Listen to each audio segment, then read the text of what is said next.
Welcome to this week's Contemporary Halacha Shir.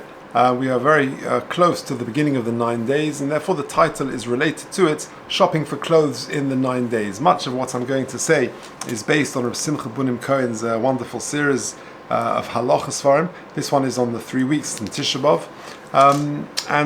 The question always comes up, what type of clothes shopping is allowed, especially if camp or other occasions happen soon after Tisha B'Av. What is allowed, what is not allowed? So the starting point is the Mishnah Berurah. The Mishnah Berurah says in Siman Tov Kuf Nun Aleph Sif Katan Mem Hey. If you're listening online, please go to the website and you'll see the source sheet there, torahtoday.org. The Mishnah Berurah says that new clothing that requires a shechionu should not be worn in the 3 weeks. However, clothing of lesser importance, for example, underwear, shoes, and socks, and things like that do not require a shechionu, may be bought and worn in the 3 weeks up to the 9 days. So he says here, "Begadim she'im chashuvim kol kach," and he gives examples. She'ein tzarich levarich shechianu. Bevadai mutar likneisei or lelovsha mi Yud Zayin b'Tammuz ad Rish Chodesh. So clothing of lesser importance that don't require a shechionu may be bought and worn up to the 9 days. And even if you intend to wear it after the 9 days, buying it in the 9 days is problematic. Afilu l'daita, if it says in the next box, in Sifkot and Memtes, afilu daita shlei lovshan adachat Tisha B'Av. Even if you only intend to wear it after Tisha B'Av, that would be prohibited. That would not be allowed. And even second-hand clothing.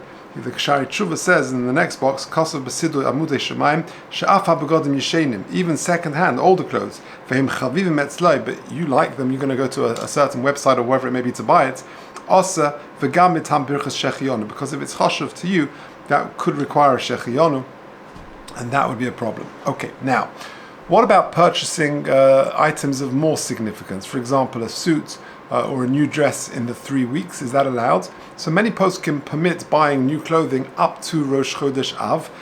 If you look at the Halicha Shlema, over there, Shlomo Zalman says, "Isa kelim u'begodim chadashim me'ben hamtzarim ad Rosh Chodesh Av, ein ela hashimush bohem." So wearing significant new clothing, a new suit, or for a woman, a new dress, during the 3 weeks is a problem.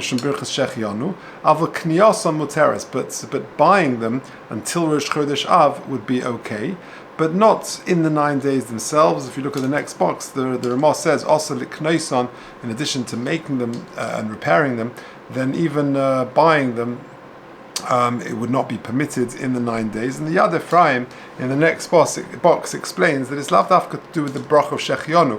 It's the simcha that it generates. You feel a certain happiness when you've even bought these new items of clothing, significant items of clothing, and therefore that would not be permitted in the 9 days. Now, there are, however, some exceptions. And again, I'm taking this from Rabbi Simcha Bunim Cohen's Sefer. And here are just some exceptions which are notable. Number one, a newborn baby. So it's permitted to buy clothes for a baby born during the 9 days that you weren't able to buy or didn't want to buy before that time. Another important exception is sale items. Clothes on sale at a considerable discount may be purchased even in the 9 days if the item will not be available after Tisha B'Av. That's based on the Mishnah Berurah in Siman Tov Kuf Nun Aleph Sif Katan Yud Aleph. He talks about a Yerid. A Yerid is a market which is coming to town for a day. Then that's treated like a Dava Ha'avad V'shari B'kula Almim Hu Moitzi Oz B'zol Yoseh. If you find it's a certain bargain, a sale that is not available after Tisha B'Av, then that could be a reason to permit buying this even in the 9 days. Children. So children who soil their clothes regularly, there are heterim to launder clothing. It's mutter to launder clothing for children who constantly soil themselves, and therefore, likewise, you can buy new garments for them if necessary. Another exclusion would be footwear. If you need, plimsolls, non-leather shoes for Tisha B'Av, that is allowed.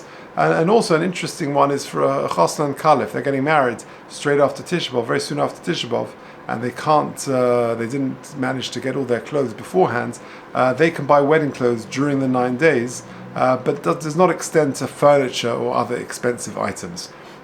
Gifts for birthdays, that also may be purchased in the 9 days, but not expensive gifts.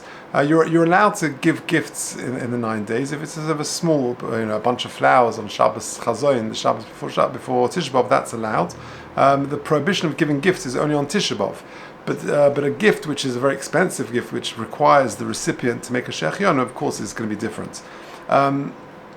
Ordering items, now that's an interesting question. Can you order items in the 9 days which are going to be delivered and payment is taken afterwards? The answer is yes. If you are ordering it and it will only be delivered after Tisha B'Av and the payment therefore goes through at that time, that also is allowed. And lastly, mitzvah items, tefillin, talis, cotton, sfarim, those sort of things can be purchased. A talis gadol, however, should not be purchased unless there's no other one available, because there you make a shechion on a talis gadol, and that could be different. So there we have it. In Mitzvah Hashem, we should be zocher that this will be the last Tisha B'Av, and all of these halachas should be only theoretical in the future.